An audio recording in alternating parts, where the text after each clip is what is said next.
Hello everyone, my name is Shelby and this is the series where I reveal what is inside these mystery pottery molds I found on Gumtree.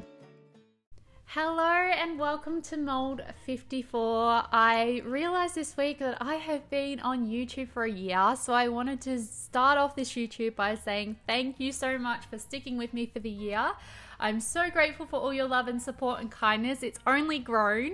I was so reluctant to start a YouTube, and then I had so much support from you guys that really early on that said that you'd like a longer format video from the 60-second installments on Instagram and TikTok. And I must say I'm so grateful that you guys pushed me in this direction, because I actually love YouTube way more now. I like being able to inject a little bit more personality, a little bit more time, a little bit more, I guess, process, and showing you more of an insight into how long these pieces take, even though it is a really compact video. It's so lovely. So just a little thank you at the start of this video.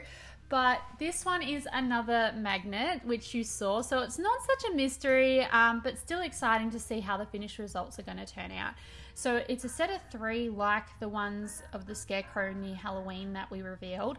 But this one has one with like a little garden fence with an old water pump and an apple basket with a little love heart decor item.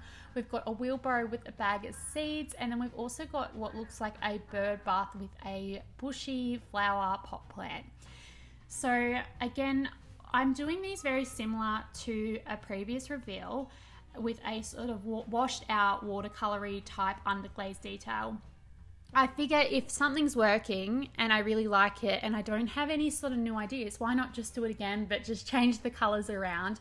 So that's essentially what I'm doing. So if you've seen that scarecrow reveal, it's very similar to what I did there, but with just a slight palette change and also a slight change in the overlay color that I'm adding, because the scarecrow was quite a gloomy dark, and it worked so well for that piece. It was so dark, that overlay, that it looked aged.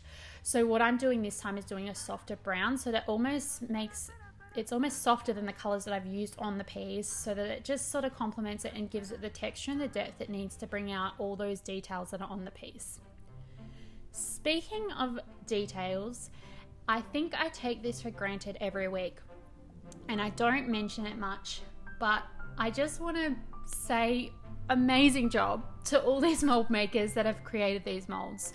So these molds don't just magically appear one day. Someone had to have made the masterpiece.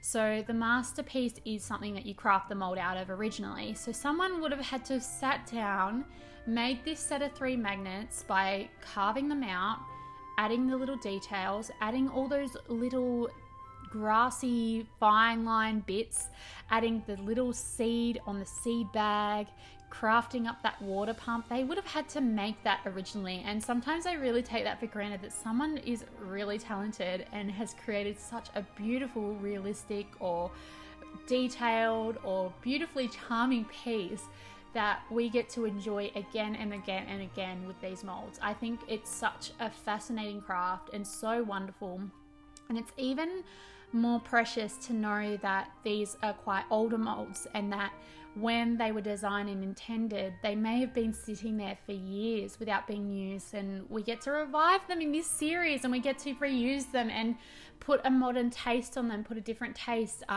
and that this series could be inspiring other people to do something similar or get their own molds and revive so many vintage or lost items that are often collecting dust. And I'm just so grateful for these pieces, and I really appreciate this craft, and I hope that you can hear the passion in my voice every week when I talk about them. Is that I think there's an amazing craft person out there that doesn't even realize that they're inspiring so much creativity in so many people by the mold that they created back in 1962 or 1984 or whenever the mold was from. I sometimes wish I could meet the mold maker people, the people that made the original designs, and give them a hug and thank them, because I don't think that they realize how much of an impact these designs have probably had on so many artists' careers.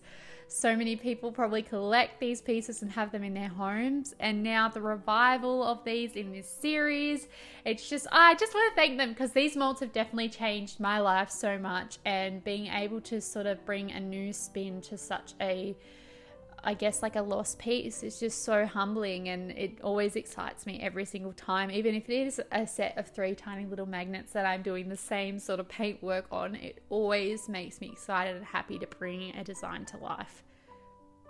Alrighty, back to the process of what I'm doing to these. So I've got a sort of pinky brown, a really soft color to do that antiquing washover, and the antiquing washover will leave the texture so that it's got a bit more definition. On the earlier set of magnets, I used a black, which was perfect for that piece because it was creepy, it was ghouly, it was Halloweeny, but these pieces are quite soft. They need to be subtle. They've got this cottage dreamy garden feel, so a black would just be really harsh. And I was thinking about all the colors I could use, and any other color just wouldn't give me the vibe that I was going for. I just really wanted something delicate, and I think that the black would have been too harsh and took away from that delicate feel. So I've done a set of 3 magnets with a glaze and then a set of 3 unglazed, and the reason for that is that I wanted to compare what the antiquing of that color looks like under glaze and unglazed conditions. And also some of the colors I mixed up, and I just kind of want to see what that watercolor texture looks like glazed, because the magnets I did earlier, I didn't glaze any, I just left them unglazed, and it did really suit them. But here is the comparison. No kiln shot this week because I didn't want to spoil next week's reveal. It's not like it's big, I just fired them in the same firing. But I have to say that even though I was going for a really delicate look, I still really love the glazed finish. I think it just makes the colors pop. And I know that there's a lot of people that really love that pastel look, but for me, I personally love the vibrancy of glaze. I just really like it, and I just think it makes things feel finished. Out of the pieces, my favorite details is the little apples on the unglazed piece. I really like it because it looks really rustic and textured. The other thing is this bird bath. I unintentionally marbled the underglaze and it gave this beautiful texture. I really love it. It's really pretty. And I'm so glad that I glazed them so I could see that marbling effect in full show. Let me know what you think of these in the comments. Here is your sneak peek for next week, and thank you so much for watching.